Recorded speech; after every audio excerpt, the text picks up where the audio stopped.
ബഹുമാനപ്പെട്ട അനസ് റളിയല്ലാഹു അൻഹു പറയാൻ, ഞാൻ ഹബീബായ നബി സല്ലല്ലാഹു അലൈഹി വസല്ലമ തങ്ങളുടെ കൂടെ ഞാൻ ഇങ്ങനെ യാത്ര ചെയ്യാൻ, ഞങ്ങളുടെ ഒരു ആവശ്യത്തിന് വേണ്ടി യാത്ര ചെയ്യാൻ.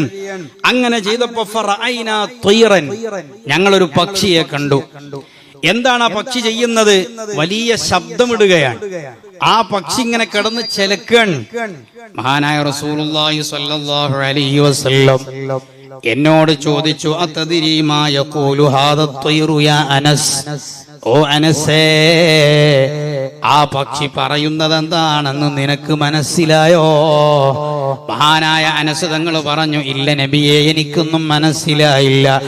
അവിടെന്ന് പറഞ്ഞു, അന്നഹു യഖൂലു യാ റബ്ബ്, ആ പക്ഷി പറയുന്ന വാക്കെന്താണെന്നറിയോ? എന്റെ രക്ഷിതാവായ അല്ലാഹ്, അദ്ഹബത ബസ്വരി വഖലഖതനി അഅമാ, എന്നെ കണ്ണിന് കാഴ്ചയില്ലാതെ എന്നെ അന്ധനായി, ഈ പക്ഷിയായി, അന്ധതയുള്ള പക്ഷിയായി എന്നെ പടച്ചു വിട്ട അല്ലാഹ്, ഫർസുഖ്നി, എനിക്ക് അന്നം തരണ അല്ലാഹ്, ഫഇന്നീ ജാഇഉൻ, എനിക്ക് വല്ലാതെ വിശപ്പുണ്ട് റബ്ബേ, വല്ലാതെ വിഷമമുണ്ട്, അതുകൊണ്ട് എനിക്കുള്ള ഭക്ഷണം തരൂ അല്ലാഹ്. പറന്നുപോയി റൂട്ടിലൂടെ കൗട്ട് കണ്ടുപിടിച്ച് ഭക്ഷണമുള്ളിടത്തേക്ക് പറന്നു ചെല്ലാൻ എനിക്ക് കണ്ണിന് കാഴ്ച ശക്തിയില്ലല്ലോ എന്നാണ് ആ പക്ഷി പറഞ്ഞതെന്ന് മുത്തുനബി പഠിപ്പിക്കുന്നു. അനസ് തങ്ങൾ പറഞ്ഞു, അങ്ങനെ ഞങ്ങൾ അല്പസമയം അവിടെ തന്നെ നിന്നപ്പോ ഇത് വേറൊരു പക്ഷി എവിടേക്ക് വന്നു. ആ പക്ഷിയുടെ വായയിൽ ഒരു പത്തിരി കഷ്ണം അല്ലെങ്കിൽ ഒരു ഭക്ഷണത്തിന്റെ ഭാഗമുണ്ട്. ആ പാറി വന്ന പക്ഷി, ഇവിടെ ഇരിക്കുന്ന പക്ഷിയുടെ വായയിലേക്ക് ആ ഭക്ഷണം അങ്ങിട്ട് കൊടുത്തു. സുബ്ഹാനല്ലാഹ്, ആ ഭക്ഷണം കഴിച്ചപ്പോ നേരത്തെ ഉള്ളതുപോലെ ആ പക്ഷി വീണ്ടും ശബ്ദമുണ്ടാക്കുന്നു. അപ്പോഴും എന്നോട് മുത്തുനബി ചോദിച്ചു, അതദ്രി മാ യഖൂലു ത്വയ്റു യാ അനസ്, അല്ല അനസേ, ആ പക്ഷി എന്താ പറഞ്ഞത് നിനക്കറിയോ? ഇല്ല നബിയെ, അല്ലാഹു വറസൂലുഹു അഅലം, ഹബീബായ തങ്ങൾ പറഞ്ഞു, ആ പക്ഷി പറഞ്ഞത് അൽഹംദുലില്ലാഹില്ലദി ലം യൻസ മൻ ദക്കറഹു, അല്ലാഹുവിനെ ഓർത്തവനെ, അല്ലാഹുവിനെ സ്മരിച്ചവനെ മറക്കാതെ റിസ്ക് തന്ന അല്ലാഹ്, ആ അല്ലാഹുവിനാണ് എല്ലാ സ്തുതിയും എന്നാണ് ആ പക്ഷി പറഞ്ഞതെന്ന് മുഹമ്മദ് മുസ്തഫ സ്വല്ലല്ലാഹു അലൈഹി വസല്ലമ തങ്ങൾ പഠിപ്പിച്ചു. ദുആക്ക് ഉത്തരം കിട്ടാത്ത എന്തുകൊണ്ടാണ്? ഈ പക്ഷിന്റെ ദുആക്ക് അല്ലാഹു ഉത്തരം കൊടുത്തില്ലേ? മൂസാ നബി കണ്ട ആ പുഴുവിന്റെ ദുആക്ക് അല്ലാഹു ഉത്തരം കൊടുത്തില്ലേ? എന്തുകൊണ്ടാണ് നമുക്ക് ഉത്തരം കിട്ടാത്തത്? ഉദുഉനി അസ്തജിബ് ലക്കും, ഇബ്രാഹിം നബി റളിയല്ലാഹു അൻഹുവിന്റെ മറുപടിയാണ്. എന്തേ ഉത്തരം കിട്ടാത്തത്? അറഫ്തുമുല്ലാഹ്, ദിക്ർ ചൊല്ലണം നിങ്ങൾക്ക് അറിയാം, സ്വലാത്ത് ചൊല്ലണം എന്ന് അറിയാം, നിസ്കരിക്കണം എന്നറിയാം, പക്ഷേ വലം തുഅദ്ദു ഹഖ്ഖഹു, കൊടുക്കേണ്ടതുപോലെ കൊടുക്കുന്നില്ല എന്നതാണ് അതിന്റെ ഒരു കാരണം. എങ്ങനെയാണ് നമ്മുടെ നിസ്കാരം? അല്ലാഹുവിന്റെ മുമ്പിൽ നിൽക്കുന്ന നിസ്കാരം, അല്ലാഹുവിന്റെ മുന്നിലുള്ള കമ്മ്യൂണിക്കേഷനാണ് നിസ്കാരം, അവനോടുള്ള സംഭാഷണമാണ് നിസ്കാരം.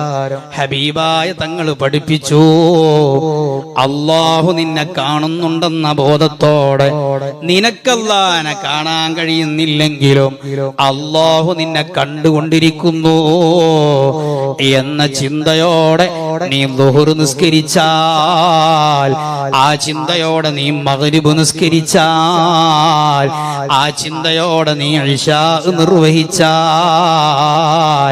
ഉദുഉനി അസ്തജിബ് ലക്കും, നിങ്ങൾ എന്തു ദുആ ചെയ്താലും അല്ലാഹു ഉത്തരം തരാൻ റെഡിയാണ്.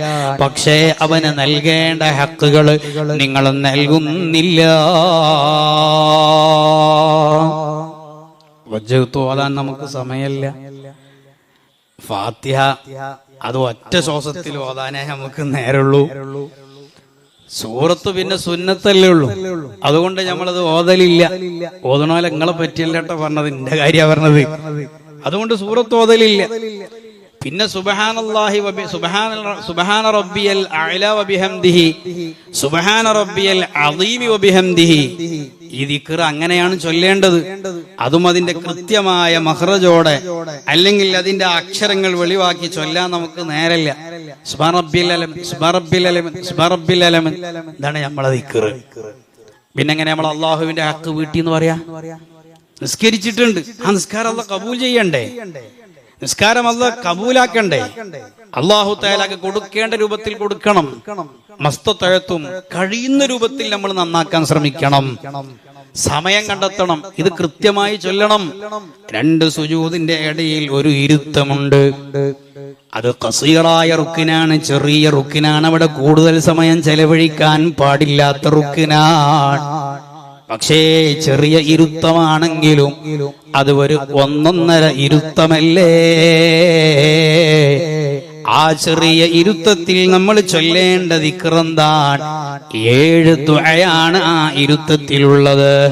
റബ്ബി ഗഫിർലി വർഹംനി വജ്ബുർനി വർഫഅനി വർസുഖ്നി വഹ്ദിനി വആഫിനി.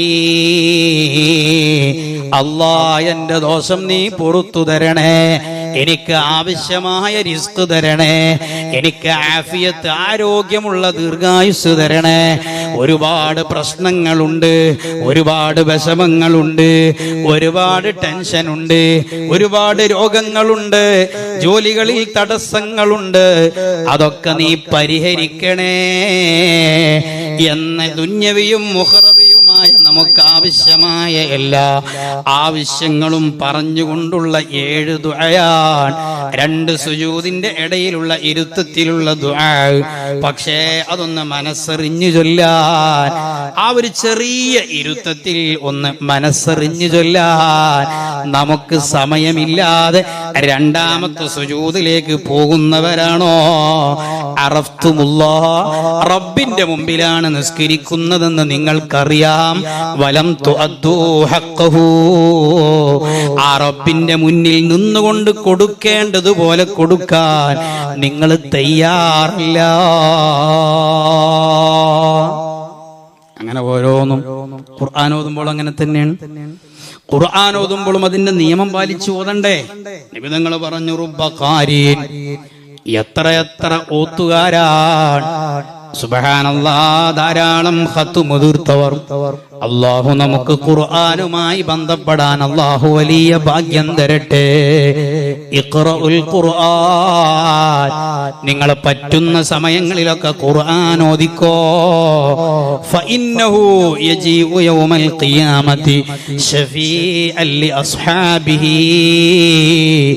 ആ ഖുർആൻ, ആരാണോ ഖുർആനിനെ കൊണ്ട് നടന്നവൻ, ആരാണോ ഖുർആനിനെ ബഹുമാനിച്ച് ആദരിച്ച് അതിന്റെ നിയമങ്ങളൊക്കെ പാലിച്ച് പാരായണം ചെയ്തവൻ, നാളെ അവന് റെക്കമെൻഡുമായി ഖുർആൻ വരുന്നു.